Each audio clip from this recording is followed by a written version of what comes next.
Bonjour à tous et bienvenue dans un nouvel épisode de Vivre en voyage, le podcast. Je m'appelle Amélie, j'ai 30 ans, j'ai quitté la France il y a 4 ans pour voyager et de nombreux événements ont fait qu'en fait j'ai décidé de vivre en voyage. C'était en fait mon rêve, mais j'ai réalisé qu'après, une fois que ça se mettait en place au fil des jours, en suivant une envie de faire quelque chose et puis autre chose, et puis au final voilà, je me suis retrouvée à vivre en itinérance depuis 4 ans. J'enregistre ce podcast depuis le Cambodge où je suis actuellement, donc si vous entendez la rue et les poulets, c'est normal. Ça fait partie du truc.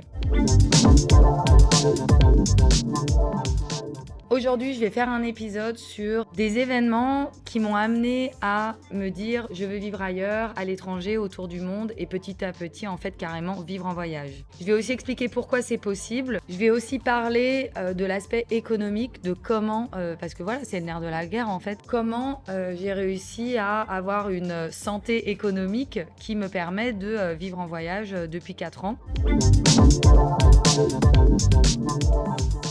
Pour résumer la situation, pour moi, c'était un ras-le-bol en France. Un ras-le-bol à plein de niveaux. La mentalité, les gens, la routine, la société. Pour résumer la situation, moi, je viens de Lyon. J'ai fait des études dans le domaine des sciences politiques et des relations internationales. J'ai étudié à Lyon jusqu'à mes 22 ans. Pendant ma 2e année de licence, j'ai découvert le programme Erasmus. Et en gros, le programme Erasmus, c'était vous pouvez aller étudier dans une autre université en Europe ou dans le monde. What? Ok, j'y vais. Et donc, j'ai passé une année d'Erasmus en Allemagne. Pour résumer cette année, je dirais fête, liberté, allemand, puisqu'on a quand même dû apprendre l'allemand, groupe d'amis et puis découverte du monde, vivre dans un autre pays avec une autre culture. Alors, l'Allemagne, pour moi, c'était pas nouveau parce que depuis que j'avais, on va dire, 12-13 ans, tous les étés, comme mes parents travaillaient beaucoup, ils m'envoyaient en séjour linguistique. Donc au lieu d'aller à l'UCPA comme les autres gamins, moi j'allais en Allemagne dans des familles d'accueil, dans des villages, dans des villes paumées pendant 1 ou 2 semaines et pour apprendre l'allemand. Donc c'était hardcore, je pleurais tout le temps,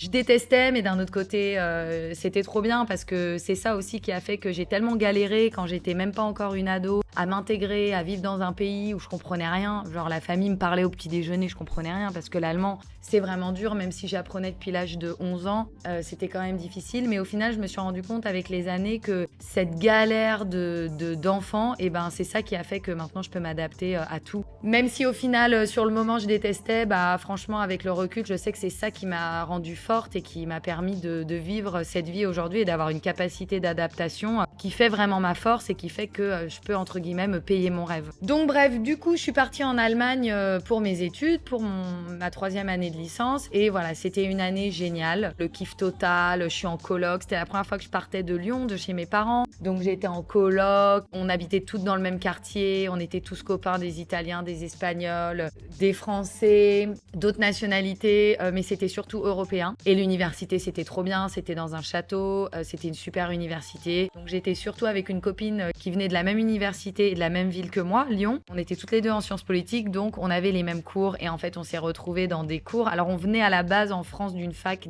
hyper de gauche et on s'est retrouvés dans des cours avec des gros sexistes. Genre on se disait mais pourquoi les mecs nous coupent la parole? Et un jour ma pote elle me dit Amé, je sais pourquoi ils nous laissent pas parler, parce qu'on est des femmes. Donc aussi il y a tout le côté réalisation des inégalités hommes-femmes et du sexisme et tout que moi j'avais jamais expérimenté dans ma vie, que j'ai expérimenté du coup là-bas dans cette fac. Donc voilà, c'était vraiment beaucoup d'enseignements mais c'était trop bien et puis imaginez qu'on se laissait pas faire du tout. Bref, suite à ça, je me dis ok, trop cool, j'ai ma licence, je suis en sciences politiques, ma vie est toute tracée, je suis une intello, tout le monde va me respecter, je vais avoir un statut social et tout, je suis yimbe. Ok, je vais faire un master. Je m'inscris à un master à Paris. J'y vais, au bout de 3 semaines, pétage de câble, dépression, enfin bref, en gros, c'était pas possible, je pouvais pas vivre en France. Parce que l'Allemagne, ça avait été trop exotique pour moi et revenir à Paname, bon, j'avais jamais vécu à Paname, mais tout le monde parle français, tout le monde est pareil, bref, c'était l'angoisse. Du coup, je vais voir la directrice de l'école et je lui dis, je vous en supplie, il faut que je parte, sinon je vais faire une dépression, envoyez-moi en échange, s'il vous plaît. Je lui dis, je vais aller en Amérique latine, je vais apprendre l'espagnol et tout. À cette époque, pour moi, même l'Asie, ça existe pas sur une carte, c'est-à-dire que c'est pas du tout quelque chose, je pense que j'irai jamais de ma vie, qu'est-ce que je vais foutre là-bas, j'y connais rien, ça paraît tellement loin, bref. Donc bon, maintenant j'habite ici depuis 4 ans, donc c'est ça qui est des bars quand on y pense. Et bref, en gros, la meuf de la directrice de l'école, elle me dit oh bah il y a qu'un seul endroit où je peux vous envoyer, c'est Londres. Et là je lui dis non mais c'est une blague. Je peux pas blairer Paris, vous m'envoyez à Londres, c'est encore pire. Au final, j'accepte parce que je me dis c'est toujours mieux que rien. L'université où elle m'envoyait, elle était plutôt pas mal. Donc je me suis dit bon de toute façon, il faut juste que je me taille, j'y vais. En plus, donc j'étais jamais allée en Angleterre de ma vie, je ne connaissais rien de la culture anglaise, anglo-saxonne ni rien. Pourquoi ? Bah tout simplement parce que j'avais appris l'allemand à l'école, donc tous mes voyages scolaires au collège avaient été en Allemagne. J'arrive à Londres, là c'est du grand n'importe quoi. Déjà, je vois les gens qui roulent à gauche, je comprends même pas ce qui se passe. J'ai plein d'anecdotes sur Londres, je vais pas en parler ici, je pourrais faire un podcast sur Londres un jour parce que c'était un an mais de folie furieuse avec un groupe d'amis. Je vivais dans une coloc, on était 7 à Camden Town. À côté de chez nous, c'était la maison de Amy Winehouse. On traînait avec des vieux rockers qui avaient connu Amy, donc c'était juste un rêve. C'était grosse ambiance, old school rock and roll. Et puis voilà, la vie qui continue, apprendre l'anglais, être libre comme l'air. Et puis voilà, Londres, voilà pour ceux qui connaissent et qui aiment Londres, bah si on aime Londres, on aime Londres à en mourir. Londres, ça reste ma ville préférée sur Terre, quoi qu'il arrive, pour toujours. Bref, après cette année à Londres, donc je valide un master, parce qu'en gros, en Angleterre, le master, c'est bac+4. Ok, bye bye, j'ai mon premier master.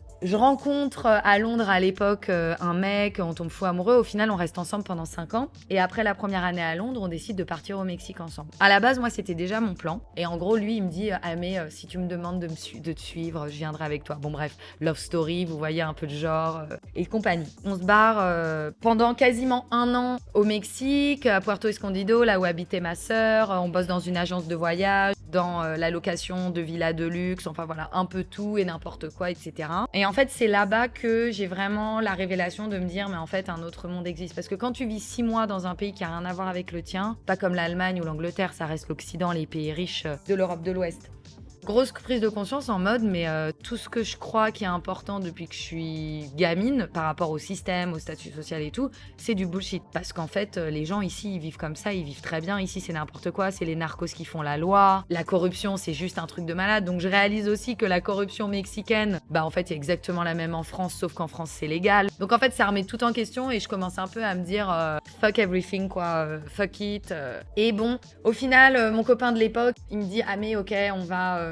je veux retourner en France parce que je veux refaire des études, j'ai pas fait d'études. Et en fait, lui aussi, il avait une prise de conscience en voyant, entre guillemets, la pauvreté mexicaine. Il s'était dit, ouais, mais en France, en fait, on peut faire des études gratuitement. Ok, mais je veux retourner en France, je veux faire au moins une licence. Bon, moi, love of life, folle amoureuse, je suis le mouvement. Et puis, au même moment, je fais un pacte avec moi-même. Donc, il faut imaginer qu'à l'époque, on vivait dans un tipi sur une plage déserte, à écouter de la musique toute la journée, à se baigner dans les vagues du Pacifique. Il y avait des tortues qui venaient déposer leurs œufs. Ici, on voyait des dauphins de la plage. Enfin, c'était vraiment un endroit magique, Puerto Escondido, pour ceux que ça intéresse. Moi, à ce moment-là, je me dis, ok, je vais partir au Brésil, je vais bosser là-bas, je vais bosser à l'ambassade, ou je vais bosser à l'Alliance française ou dans une boîte française. J'ai qu'à postuler sur Internet et puis j'aurai certainement les jobs, quoi. Enfin, j'aurai toujours un job dans tous les cas, ce sera possible, quoi. Parce que je commence à comprendre qu'en fait, c'est trop facile de trouver du taf à l'étranger et que tout est possible, quoi. C'est une question de personnalité, de confiance en soi et après de tomber sur la bonne annonce, la bonne personne et tout.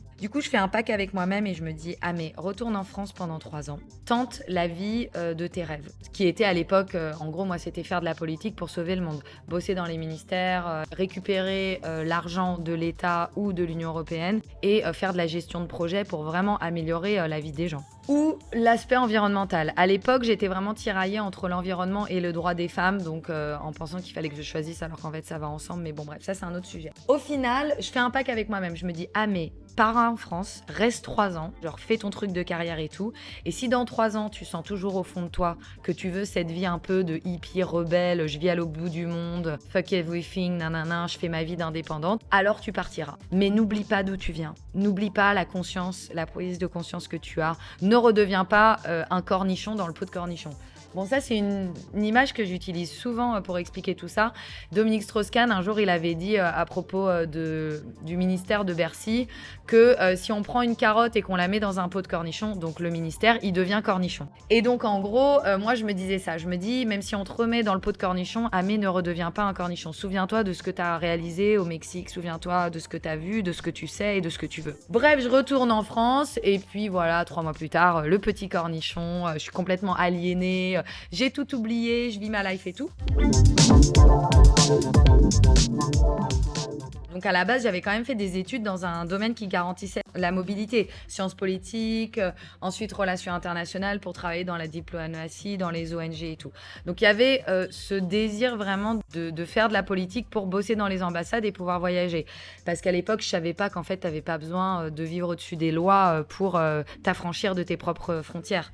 En fait, maintenant, je vois très bien qu'il y a n'importe qui va démarrer un business à l'étranger ou prendre un job dans une boîte à l'étranger, c'est facile, quoi. Bref, donc à Paris, après mon master, je bosse pour la transition énergétique, je participe à plein de projets et en fait, je me rends compte que c'est que du greenwashing, voire pire. Ensuite, je travaille pour une délégation interministérielle, donc en fait, c'est 3 ministères qui travaillent ensemble sur un même projet et je me retrouve à gérer un projet pour l'insertion des migrants, donc trop intéressant, beaucoup plus social. C'était vraiment génial et puis je peux vous dire que quand on bosse avec les Afghans, les Soudanais, les Tchadiens et tout, ça change la vie en fait. Tu te rends compte que t'as tellement de chance et je kiffais ma vie, quoi.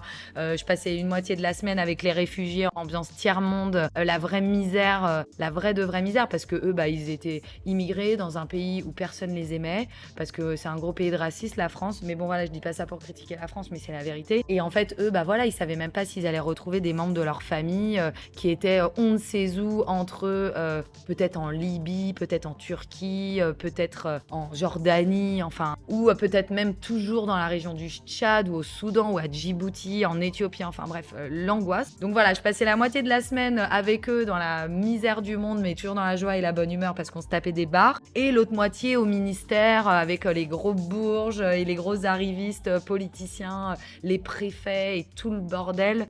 Donc parfois j'avais carrément des problèmes de langage puisque je passais tellement d'un français basique avec les refs et ensuite je devais aller faire des réunions, des copilotes, c'est genre quand tu fais un peu un compte rendu pendant la gestion de projet à la préfecture, etc. C'était vraiment nimp, mais c'était trop bien. Et puis bref, en fait, au bout de quelques mois, je réalise que l'appel à projet de base qui était financé par l'Union européenne, en fait, c'était complètement bidonné, qu'on était en plein milieu d'un massif détournement de fonds. Donc voilà, je réalise ça, je quitte mon job en mode quel monde de merde. Bref, c'est à partir de ce moment-là que je comprends que l'humanitaire, le social et tous ces projets politiques, c'est du bidon et que si je veux sauver le monde, faudra le faire avec ma propre thune. Donc je me dis, ok, comment faire de la thune? Je ne sais pas puisque je n'ai jamais fait de business, de management, j'ai pas fait d'école de commerce. Je sais parler aux gens, ok, je sais réfléchir, je sais argumenter et tout, mais alors par contre, tout l'aspect business, mais bye bye, y a personne, quoi. Bref, du coup, je me dis, vas-y, je vais faire un MBA tourisme, histoire d'avoir les connaissances marketing, création d'entreprise, vente, management, vente en ligne, etc. Du coup, je trouve un master où j'arrive un peu à embobiner la directrice et comme j'avais déjà 2 masters et que j'avais un peu un profil déjà cool, elle accepte de me prendre directement en 5e année. Donc en gros, je fais 1 an et j'ai mon MBA. Et en fait, ce qui était trop bien avec ce master, c'est que c'était en alternance. Donc en fait, sur les 2 semaines, tu passais 7 jours en entreprise et 3 jours en cours. Donc je fais ça en alternance, donc trop bien et tout. J'apprends toutes les notions, c'est trop intéressant et tout. Et en même temps, donc je bosse pour une entreprise qui faisait des packages pour vente privée voyage. En me disant, je vais bosser dans une agence de voyage, comme ça me permettra de voyager. Mais en fait, je me retrouve à faire des packages pour du tourisme de masse. Donc, je bossais dans les meilleurs quartiers de Paris, boulevard des Italiens, à côté de l'Opéra de Paris, dans l'immeuble où il y avait aussi Facebook, immeuble de malades, open space de ouf, on se croirait aux États-Unis, l'entreprise, tout le monde se tutoie, il y a que des jeunes, il y a que des filles, il y a beaucoup de filles. Vraiment le truc en mode welcome to New York City, quoi. C'était difficile pour moi parce qu'il y avait ce côté, mais ça c'est que du superficiel. Et en fait, à côté de ça, je faisais des packages de tourisme de masse. Et donc en gros, je vendais Thaïlande, République dominicaine sur une partie de mon écran. Et sur l'autre partie de mon écran, je lisais des articles horribles sur l'impact social et environnemental du tourisme de masse dans ces destinations. Donc en gros, en quoi ces destinations souffraient d'un point de vue environnemental et social à cause des gens comme nous qui ont en gros un marché de gens riches, la France, et qui leur vendent des packages et qui les envoient dans des vacances horribles et que ça pollue et que ils ont aussi un impact social très mauvais. Donc bon, c'était horrible, mais j'ai pris sur moi parce que j'ai quand même beaucoup appris là-bas et puis de toute façon, j'avais pas le choix. Si je quittais l'entreprise, j'avais pas mon MBA et moi, il me fallait mon MBA parce que pour moi, mon MBA, ça voulait dire que je pouvais bosser dans n'importe quelle boîte du monde. Donc c'était vraiment pour m'ouvrir encore plus de portes. Bref, le 15 août 2019, donc pile un an après que j'ai commencé et que j'ai mon MBA, donc je valide mon MBA, merci, au revoir. Je pars en road trip solo en Europe de l'Est, je fais 9000 km toute seule, 12 pays. Et c'est là, en fait, pendant ce trip, dont je parle de ce trip dans le podcast numéro 1 de Vivre en voyage, donc si vous voulez le trouver, Vivre en voyage, le podcast épisode 1. Et en fait, c'est pendant ce voyage que je réalise que mon potentiel est immense, comme celui de chacun, mais sauf que personne ne le sait. Et qu'en fait, il faut juste oser dans la vie, tenter sa chance et avoir confiance. Après mon road trip, je quitte mon mec car j'avais besoin de liberté, j'avais besoin vraiment de vivre cette aventure seule. Et lui, en fait, par sa personnalité, il pouvait pas vraiment me suivre en fait, parce que j'aurais dû m'occuper de moi, plus de lui, plus de nous, donc c'était mort. J'avais pas du tout envie de ça, j'avais pas du tout l'énergie, c'était pas du tout ce que je voulais, donc je suis partie sans lui. Je pars en Turquie avec ma mère en octobre donc de la même année, en mode trekking mère-fille avec un groupe de retraités. Et en fait, justement, voilà, ces retraités aussi, ils m'ont sauvé la vie parce que tout ce qu'ils disaient, c'était on n'a qu'une vie, profite, voyage, déjà apprends à faire de la moto, enfin voilà, en gros, vis ta life, tu vois. Et ils étaient trop cool et ouais, eux, je les aime. Donc bref, on fait le trek en Turquie et on s'arrête à Istanbul sur le chemin du retour vers la France pendant 2 jours. Et là, choc culturel, illumination, je vois un espèce d'aperçu de l'Asie, puisque bon, l'Istanbul, c'est quand même un peu entre l'Asie et l'Europe. Et là, je dis à ma mère, waouh, c'est ouf, je vais partir en Asie et je pense que je reviendrai pas de sitôt. Il y a un truc là-bas, il y a quelque chose, c'est comme un film, j'ai l'impression d'être dans un jeu vidéo, j'y vais. Donc il faut savoir que à la base, moi, ma sœur, elle a quitté la France quand elle avait 18 ans. Ça, c'est un élément hyper important dans mon parcours, parce que même si mes parents étaient plutôt terre à terre, genre ils avaient une entreprise en France, ma mère, elle bossait et pour l'entreprise de mes parents et à côté dans une autre entreprise. Donc ils bossaient 7 jours sur 7, etc. Tout gérer, la vie de famille, les repas, enfin voilà, les activités, l'entreprise, l'argent et tout. Une vie plutôt classique en fait, même si c'était au fond des gens mais complètement uniques, incroyables et trop inspirants. Et si je suis là aujourd'hui, c'est que grâce à eux. Enfin, non, parce que ma mère, quand elle va écouter le podcast, si je dis encore que c'est grâce à eux, elle va me dire mais non, pas du tout, gna gna gna, t'as choisi ta vie. Mais bon, quand même, quand tes parents te soutiennent, ça change tout en fait. Et bref, et en gros, ma sœur, elle a quitté la France quand elle avait 18 ans, ce qui fait que moi, je devais avoir 12-13 ans. Et en gros, elle est jamais revenue, elle a vécu sa life, nanana, elle est partie au Pérou, ensuite en Argentine et ensuite au Mexique. Et puis voilà, elle est restée au Mexique et maintenant, ça doit faire genre 15 ans qu'elle est au Mexique. Bah ça change tout. Parce que quand ton exemple dans la vie, qui est ta sœur, parce que c'est logique, hein, ta grande sœur, c'est ton exemple, alors après, on n'a pas forcément envie de se l'avouer, mais voilà. Quand tu vois que quelqu'un que tu connais autant, c'est ta sœur, tu vois, elle est partie et ça a marché pour elle, bah tu te dis, ok, c'est simple, moi aussi je peux le faire. Donc en fait, voilà, tout ça pour dire que tous ces éléments ont fait que de fil en aiguille, je me suis dit bye bye, il y a autre chose pour moi et surtout je suis capable de tout. En fait, j'avais vraiment la confiance de me dire je suis capable de vivre, je serai pas une clocharde, je serai capable de gagner de l'argent, je serai capable de gérer quoi qu'il arrive et je vais réussir à vivre mon rêve. Donc à l'époque, je pensais pas vraiment que j'allais vivre autour du monde comme ça, 6 mois ici, 6 mois là. Je me voyais plutôt vivre 1 ou 2 ans ici, plus 1 ou 2 ans là, travailler dans des entreprises et tout avec quand même un certain cadre. Donc voilà, tout ça pour dire que j'ai toujours senti au fond de moi qu'il y avait quand même un autre chemin que celui qu'on nous montre depuis toujours. Et mes voyages et ma vie en Asie depuis 4 ans n'a fait que confirmer cela. En fait, en Asie, ce que j'ai trouvé qui m'a sauvée et qui m'a emmené à un autre level, c'est que la vie humaine, c'est rien. Et c'est pas genre le même couplet qu'en Europe, genre « Oh, on est tout petit dans l'univers ». Oui, on est tout petit dans l'univers, mais en fait, la vie humaine, c'est rien. La vie spirituelle, c'est ça qui compte. En fait, c'est jusqu'où tu peux aller dans la spiritualité. Et c'est pas, moi je vous dis, je suis pas la fille qui médite ou qui fait du yoga. Alors là, pas du tout, je suis complètement à la masse. J'aimerais être cette fille, mais malheureusement, j'ai pas du tout... Enfin, j'y arrive pas parce que je suis trop c'est le bordel dans ma vie, quoi. Mais en fait, la spiritualité, c'est sur plein d'aspects. C'est genre déjà la résilience, le bonheur, la générosité. Ça, c'est des trucs vraiment importants pour moi et je souffrais vraiment de ça en France. En France, j'avais l'impression que moi, je suis une fille hyper positive. Il m'arrive un truc de merde, je suis en mode « Oh, j'ai perdu mon job !» Génial, je vais enfin pouvoir faire quelque chose d'autre. Donc en gros, en France, dès qu'il m'arrivait un truc bien, j'avais l'impression qu'il fallait que je me cache, qu'il fallait que je sois désolée, il fallait que je m'excuse d'être heureuse, qu'il fallait que je m'excuse de réussir un truc. Donc je souffrais beaucoup de ça et après, je souffrais aussi beaucoup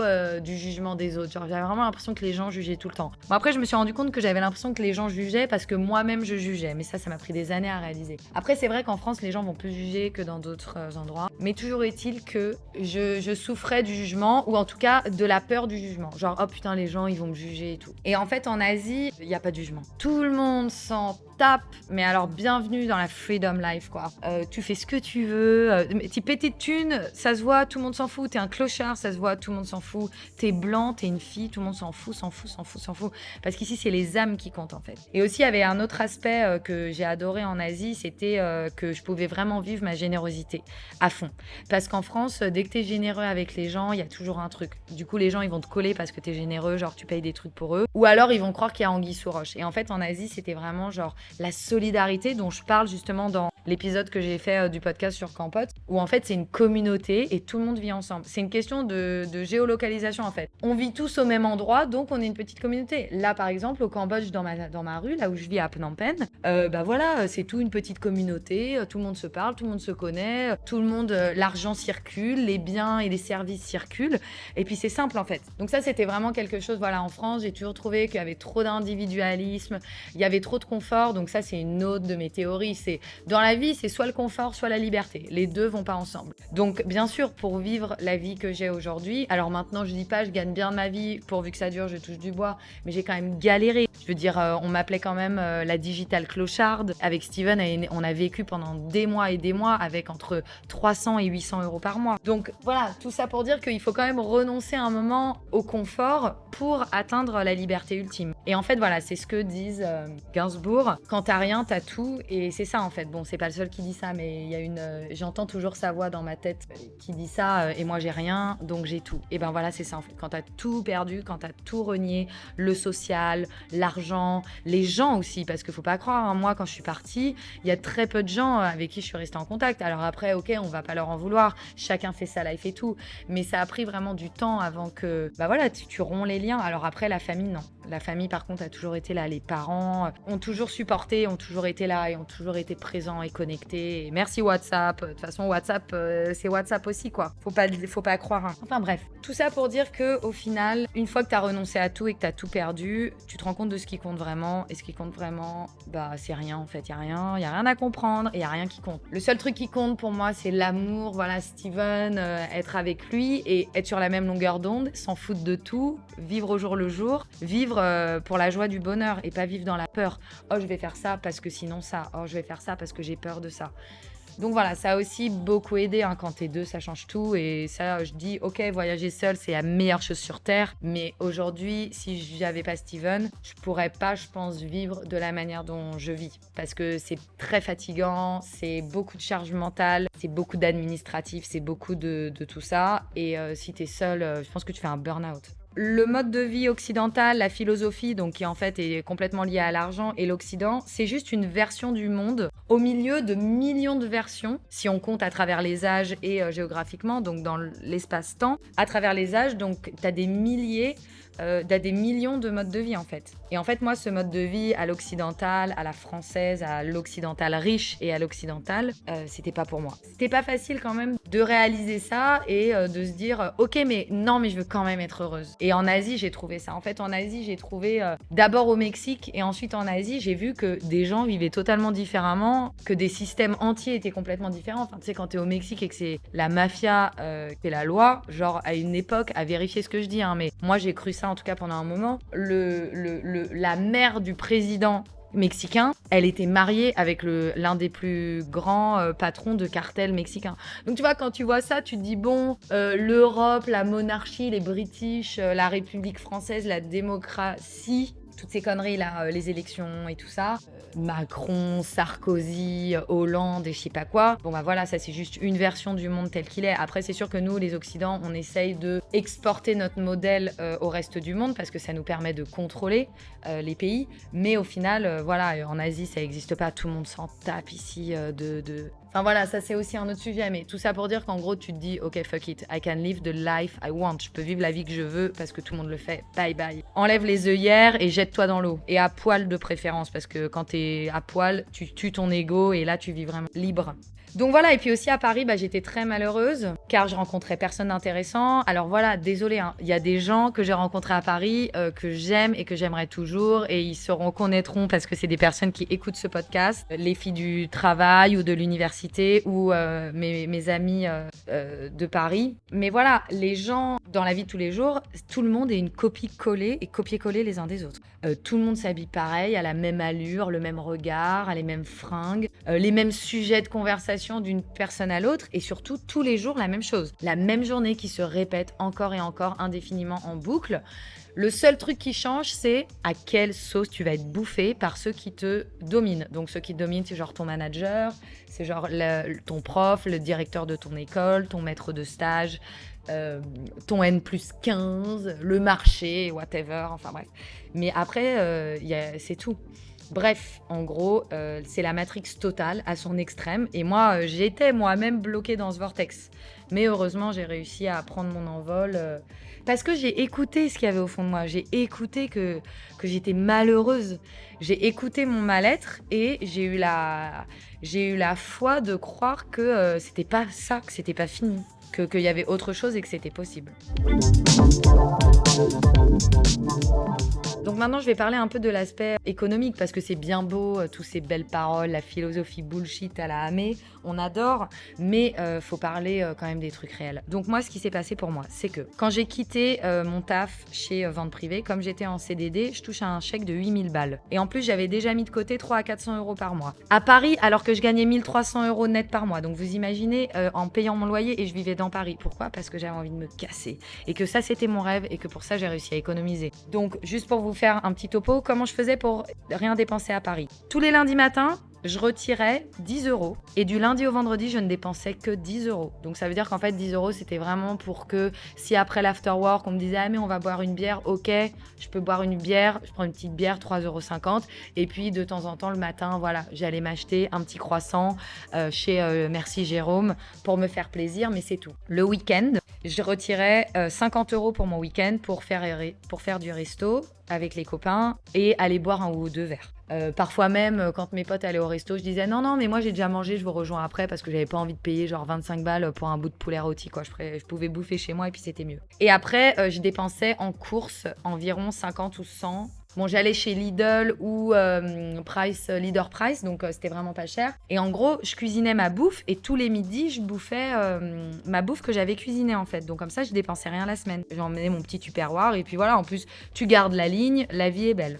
Donc bref, et après j'avais le loyer, à l'époque c'était 700 et c'était divisé en deux, donc 350. Donc si vous faites le calcul, 350 de loyer, plus 400 de courses, donc 100 euros par semaine, plus 200 par mois, donc 50 par week-end pour kiffer la life, et après les 10 euros, au final on arrive à 900 balles, et donc j'arrivais à mettre de côté entre 3 et 400. Après, comment je faisais pour mettre de côté ? Dès que je recevais ma paye, je mettais direct de côté 400, je faisais mes comptes et tout, et puis voilà. Quand t'as un rêve, en fait, tu t'en fous de profiter de la vie maintenant, parce que ce que t'auras après, tu sais que c'est mieux, quoi. Enfin, c'est pas que c'est mieux, mais c'est ce que tu veux. Donc bref, je me tire en Asie avec un sacré pactole, bye bye tout le monde, et voilà, la suite, elle est dans les autres podcasts. J'arrive en Thaïlande, je fais une dépression, je m'en remets, je me pardonne, et ensuite j'arrive à faire accepter à mon ego mes choix, mon nouveau mode de vie, et en 2020, je suis au Cambodge, dans les temples vides d'Angkor, pendant la pandémie, et comme une évidence, je décide de rester au Cambodge, et au final, je rencontre aussi l'amour de ma vie, Stevie Love of Life, Baby Superstar, DJ Superstar. Et puis voilà, et puis au final, on est sur la même longueur d'onde. Et ce qu'on a vécu ensemble à Koh Rong et à Kampot, ça, c'est plus fort que tout. Ce qui est intéressant, c'est de parler des relations amoureuses dans ce mode de vie. Donc ça aussi, c'est dans ma liste des sujets à traiter. Au final, je suis jamais revenue en France à part pour des vacances depuis 4 ans. Entre-temps, j'ai vécu en Inde, en Népal, en Turquie et en Allemagne pour le taf et pour le fun, car l'un ne va pas sans l'autre pour moi. Bon, ça, je l'avais écrit sur mon petit document. Donc, je continue sur l'aspect thune. Donc, la première année de voyage, économie. La thune du CDD, plus la thune que j'avais mis de côté, plus de toute façon on dépensait rien. Puisque j'ai passé 6 mois à voyager et après j'ai passé 6 autres mois en mode Covid au Cambodge. Donc ça coûtait rien, en plus j'étais volontaire, je payais même pas le loyer dans là où je vivais, enfin bref. Et puis au bout d'un an, bah y a plus de fonds quoi. C'est là que j'ai commencé à être prof en ligne. Ça a été... En fait au Cambodge c'était impossible de travailler puisqu'il n'y avait pas de taf, puisqu'il n'y avait pas de touristes. En fait les frontières étaient fermées donc personne rentrait. Mais le gouvernement nous a autorisé à rester parce que bah on faisait quand même tourner l'économie. Et en fait ce qui s'est bien fait, c'est que grâce au job en ligne, bah on faisait rentrer de la thune qui venait d'Europe et d'Amérique principalement et on la dépensait au Cambodge, à Kampot notamment pour nous, d'autres à Phnom Penh ou ailleurs. Et voilà, la boucle était bouclée, tout le monde a survécu. Donc j'ai commencé à être prof en ligne, donc si ça vous intéresse, le job de prof en ligne, j'ai fait une vidéo sur le sujet qui est sur ma chaîne YouTube, Amé TV. Aussi, je pense que je la mettrai du coup dans le sous-titre là. Et en gros, j'ai commencé à gagner 8 € de l'heure, puis 12, puis 15, puis 18, puis 22. Au bout de 4-5 mois de teaching, on a décidé de rentrer en France pour voir nos familles, parce que ça faisait 2 ans qu'on les avait pas vus. Du coup, en Europe, on faisait toujours teaching, mais on avait moins besoin de thunes puisque on vivait chez mes parents, on vivait chez les parents de Steven. Puis eux, ils nous payaient tout. Ils nous nourrissaient. Moi, j'avais la voiture de ma mère. Je payais l'essence, mais voilà, on avait la bagnole, on pouvait bouger et tout. On évitait de prendre les autoroutes. Et voilà. Et donc ça, c'est un autre podcast que je ferai aussi dans Racontage de vie. C'est comment Steven et moi, on a vécu pendant 3 mois en Europe comme des clochards, à teacher, donc à donner des cours en ligne dans les McDonald's, faire du camping sauvage, même à Monaco. Donc franchement, débarque quand j'y pense. Donc voilà, on a fait tout le tour des Alpes en voiture, lui et moi, en bossant au McDo, parce qu'on squattait le Wi-Fi et qu'on bouffait des Big Mac, et qu'on se faisait de la thune avec les cours en ligne, qu'on allait retirer la thune au distributeur, qu'on faisait le plein d'essence avec cette thune et qu'on prenait pas l'autoroute parce qu'on n'avait pas les moyens, et qu'on plantait notre tente ici et là, et qu'on a fait tous les plus hauts cols des Alpes de France, donc de Lyon jusqu'à Nice, Val d'Isère, Tignes, la Maurienne, le col de l'Iseran, le col de la Bonnette, le col de l'Isolar à Vars, trop beau. On faisait la vaisselle à Menton, au milieu du marché fruits et légumes, parce qu'il y avait un robinet et qu'il fallait bien qu'on fasse la vaisselle de notre... Parce qu'en fait, dans la voiture, on avait tout le nécessaire de camping, donc du coup, on se faisait à manger, on allait chez Lidl, ça coûtait que dalle. On a acheté des cassoulets, on a acheté du pâté, de la rillette de saumon, du pain, de la vinasse, et puis voilà.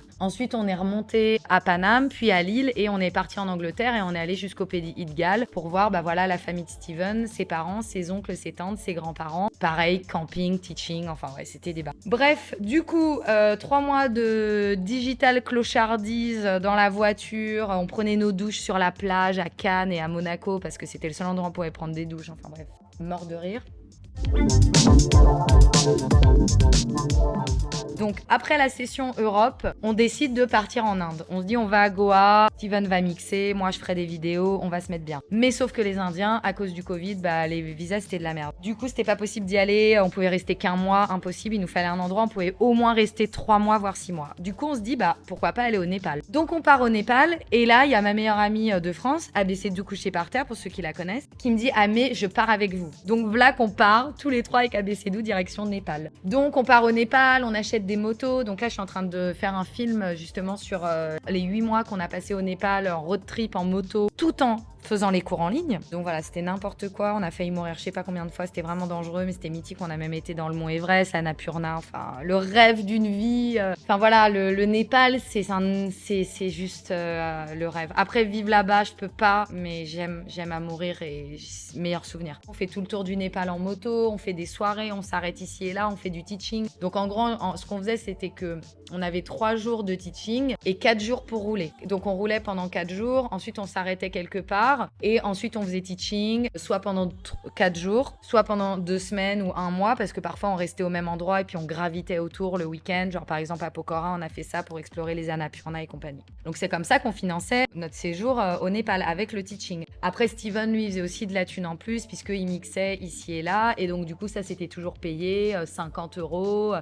Bon, après, je vous avoue que dès qu'on avait 50 € du DJing, on claquait tout en restaurant parce qu'on était trop content de pouvoir bouffer des sushis ou des trucs comme ça. Mais bon, voilà, c'est ça aussi qui faisait les petits plaisirs. Et aussi un détail, c'est que quand on est arrivé au Népal, comme on a payé nos motos, c'est simple. En gros, Quand on était en France 2 semaines avant de partir au Népal, on a teaché de ouf pour payer nos billets d'avion Lyon-Népal. Ensuite, on arrive au Népal, on a passé 2 semaines dans un hostel à Katmandou pour se refaire 400 balles et s'acheter des motos. Donc voilà, en fait, c'est comme ça. À chaque fois, c'était vraiment au jour le jour. Genre, je faisais 50 € la journée, j'allais au distributeur les chercher directement, quoi. Et ensuite, on avait fait teaching, et après, Steven de plus en plus DJing. Et c'est pour ça que ensuite, on est retourné en Europe l'été suivant. Donc, on a vécu 1 mois et demi. Attendez, il faut que j'arrive à me rappeler les dates, mais en gros, on va dire environ 1 mois en Turquie. Ensuite, on a passé 2 mois en Allemagne où on faisait DJing, teaching, et puis on logeait chez des potes qu'on avait rencontrés au Cambodge. Donc, au final, on payait des loyers vraiment dérisoires. Et puis voilà, l'Allemagne, ça coûte que dalle. C'est pas comme la France. Je veux dire, faire les courses et tout là-bas.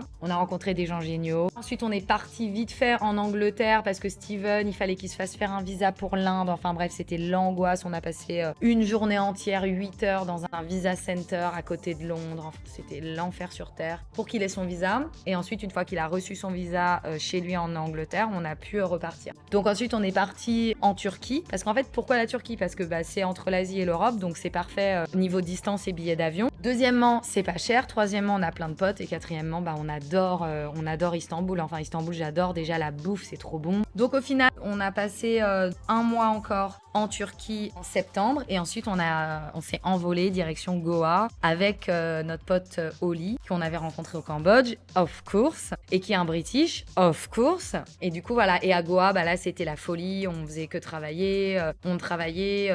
Et là, Steven, il faisait encore un petit peu teaching, mais vraiment que dalle. Moi, je faisais plus teaching. Désolée, il y a des travaux. Mais donc moi, je filmais les soirées, les DJ et tout. Je faisais des vidéos comme ça, donc c'était méga bien payé. Steven, lui, faisait DJing. Pareil, c'était méga bien payé parce que Goa, vous imaginez le nombre de DJ et de vidéographeurs dont ils ont besoin, vu le nombre d'Indiens qui viennent en vacances à Goa toutes les semaines. Enfin, c'est juste un truc de malade. Donc, on avait certains events aussi qui nous rapportaient de l'argent. On organisait des events et tout. Et après, on a créé un marché de l'art. Et c'est là qu'on s'est fait vraiment qu'on a pu vraiment vivre 100% que de ça. Donc si ça vous intéresse, le marché de l'art, j'ai fait 2 vidéos sur YouTube où je raconte. Donc, c'est dans la playlist Inde. Vous allez voir plein d'images. C'était magique en fait parce qu'on pouvait supporter l'artisanat et l'art local. Et il y avait toujours des concerts, il y avait des DJ et on bossait avec des gens incroyables. C'était trop bien, enfin vraiment le rêve. Donc, belle époque. Donc voilà, donc à Goa, on vivait de ça. On s'est fait plein de thunes, on a mis de côté. En avril, donc cette année, Steven, il était booké pour mixer dans un festival au Népal. Plus, il était résident déjà d'avant dans un club à Katmandou. Donc, on est reparti au Népal. On a fait 1 mois là-bas. Et c'est là que, comme par hasard, moi, j'ai recommencé à faire du teaching. En fait, je sais pas pourquoi. Il y a des gens sur la plateforme Preply qui ont commencé à me rebooker. Et sauf que j'avais mis mes prix hyper cher parce que moi, je voulais pas être bookée. Parce que j'avais pas le temps de faire le teaching et je voulais plus faire ça. J'en avais ras-le-bol. Et puis à Goa, j'avais pas besoin. Donc, je voulais pas me faire chier avec ça. Et donc, du coup, soudainement, mais vous voyez comme quoi, quand on a la foi et quand on go with the flow, tout est parfait. Et là, soudainement, j'ai eu plein de nouveaux élèves, etc. Et donc là, ça fait depuis le mois d'avril. Donc, j'ai fait tout avril, tout mai, tout juin, tout juillet et tout août, teaching. Et en mode, 2 ou 3 heures par jour. Le rêve, quoi. Je crois que je suis à 12 heures par semaine. Et donc, voilà. Donc, teaching. Et puis après, Cambodge. Là, moi, je vais être prof dans une université. Donc, ça va être encore un SMIC que je vais prendre pour faire un mi-temps dans une université. Je vais être prof lectureur dans une université. Donc, je suis trop contente. Et Steven, lui, il est sur tous les fronts avec le DJing et aussi avec un pote à nous qui a construit un sound system qui est, je pense, le plus gros sound system du pays à l'heure où je vous parle. Et donc, on fait tous les gigs avec le sound system, etc. Donc voilà, donc ça c'est pour l'aspect économique. Donc en gros, c'est possible, mais il faut pas espérer mettre de l'argent de côté. Il faut pas avoir de prêt à rembourser, sauf si vous avez votre appart, vous le louez. Et ensuite, vous payez avec le loyer que vos locataires vous payent, vous payez votre prêt à votre banque. Mais voilà, faut pas espérer pouvoir économiser. En fait, on peut économiser pour se payer un billet d'avion, pour aller à un nouvel endroit ou se payer un visa et tout. Mais on n'est pas là à économiser des milliers, quoi. Le mieux, si vous voulez pas voyager et travailler en même temps, c'est de faire des saisons ou de faire des croisières aussi, parce que ça paye super bien, ou faire juste des saisons dans le sud de la France ou dans les Alpes et ensuite mettre de côté genre 4 7000 balles, 8000 balles, suivant les tafs que vous pouvez avoir, et ensuite voyager. Voilà, il y a plein de gens qui font ça, et franchement, je pense que c'est la meilleure option. Et moi, parfois, j'ai trop envie de faire des saisons, mais au final, pas le temps. Donc, un jour, je le ferai, je l'espère, parce que j'aimerais trop faire ça. Passer 3 mois à la montagne et tout, le kiff, quoi. Je vous rajoutais que, en gros, on voyage en fonction des opportunités de travail pour moi et pour Steven. Parce qu'en fait, on va pas choisir un pays au hasard. On sait qu'il y a des trucs là-bas pour nous, on sait qu'on a des contacts, on sait qu'il y a une scène musicale, on sait qu'il y a des opportunités, et c'est un pays où on a envie d'aller, bien sûr, donc on y va. Donc voilà, on est un peu des migrants de luxe au final. Genre, aller là où il y a les opportunités de travail, mais là où aussi ça nous dit bien d'aller. Et puis, on a de la chance, comme on a des passeports européens. Enfin, pour moi et Steven, Brexit life anglais, les visas sont beaucoup plus faciles à obtenir, puisque ton pays il est représenté dans tous les pays où tu vas. Donc ça aide pas mal, quoi. C'est pour ça que je dis migrants de luxe, quoi. Donc voilà, les revenus, c'est vraiment online teaching. Ensuite, les vidéos et les événements. Donc, en fait, le online teaching, ce qui est bien, c'est que tu as le même salaire où que tu ailles dans le monde, parce que tes élèves, ils vont pas, enfin, ton prix va pas changer. Alors que par exemple, si je fais des vidéos à Phnom Penh, si j'arrive à me faire payer genre 100 balles pour 2 heures, c'est de la bonne négociation. Par contre, à Goa, c'est beaucoup plus, quoi. Donc voilà, donc c'est pour ça que c'est bien d'avoir des revenus en ligne qui ne changent pas et qui sont un minimum, genre 800 balles, 500 balles, 1000 balles. Et ensuite, des revenus dans la vie réelle. Parce que bosser en ligne, c'est pas non plus trop la joie tout le temps. Parce que tu préfères faire des projets dans la vraie vie, quoi. C'est tellement plus fun. Enfin, je dis ça, le teaching, c'est fun parce que moi, j'aime tous mes élèves et maintenant, on est tous potes, on se tape des barres. C'est cool, c'est pas du tout formel. Le cours est sérieux parce que on apprend des vrais trucs, mais on parle de tout. Et c'est dans la joie et la bonne humeur et on est tous sur la même longueur d'onde. Les élèves, c'est des expats ou c'est des gens qui vivent à l'étranger, c'est des gens qui aiment voyager, donc il y a des points en commun. Donc voilà, c'est fini pour aujourd'hui. Merci d'avoir écouté ce podcast. N'oubliez pas de vous abonner, de partager le podcast, vous abonner à ma chaîne YouTube. Je suis presque à 500 000 vues sur ma chaîne YouTube, donc big milestone for me, parce que la moitié d'1 million de vues quand même. Donc voilà, je tenais à partager cela avec vous. Merci d'avoir écouté mon podcast. J'espère que ça vous a plu. J'espère que c'était intéressant. J'ai vraiment essayé de faire un peu plus terre à terre. Toujours, bien sûr, avec la petite dose philosophique à la Hamé, mais en tout cas, vraiment de parler de l'aspect réel, la thune en fait. Comment on fait pour pas être obligé de rentrer à la maison. Donc voilà, j'espère que ça vous donnera des idées. Et si vous avez des questions ou si vous avez des sujets dont vous voulez parler ou connaître mon expérience sur tel ou tel sujet, n'hésitez pas à me le dire. Et je serais ravie d'ajouter cela à la liste des sujets que j'ai à faire. Et puis on se retrouve la semaine prochaine dans le prochain épisode de Vivre en voyage, le podcast. Car oui, c'est possible, on peut tous vivre en voyage, mais est-ce qu'on a vraiment tous envie? Franchement, j'en sais rien, parce que parfois je me dis que c'est quand même galère et que c'est pas facile et qu'il faut quand même vraiment renoncer à beaucoup de choses. Mais il y a des moments quand, par exemple, aujourd'hui, je suis allée faire les courses et quand je conduis la moto et que je passe dans la Cambodian life, dans les quartiers populaires cambodgiens où il y a que des Khmers et qu'il y a les temples et qu'il y a la musique du temple et les gamins qui sortent de l'école et qui courent avec leur uniforme et leurs petites tresses. À ce moment-là, t'es téléporté. Le vrai dépaysement, il est là et c'est ça le bonheur et c'est pour ça qu'on fait ça. Et à ce moment-là, ce que tu sens à l'intérieur de toi, c'est de la vraie dopamine. C'est comme ça que ça s'appelle, le truc qui te rend heureux, je sais jamais le nom. Et là, tu sais pourquoi t'es là. This is the life. Donc voilà, la vie est un rêve. N'oubliez pas de vivre vos rêves et surtout de vous demander c'est quoi vos rêves, parce qu'une fois que vous savez ce que c'est plus facile à réaliser. Merci à tous d'avoir écouté mon podcast. Merci pour tous vos messages. Rendez-vous dans un prochain podcast. On va avoir l'interview de quelqu'un qui a vraiment une vie super intéressante. Donc voilà, rendez-vous bientôt pour un nouvel épisode. Allez, j'arrête de parler, je suis trop bavarde. À bientôt, merci encore, merci. À bientôt, profitez de la vie, bonnes vacances, bonne rentrée à tous. Bye bye.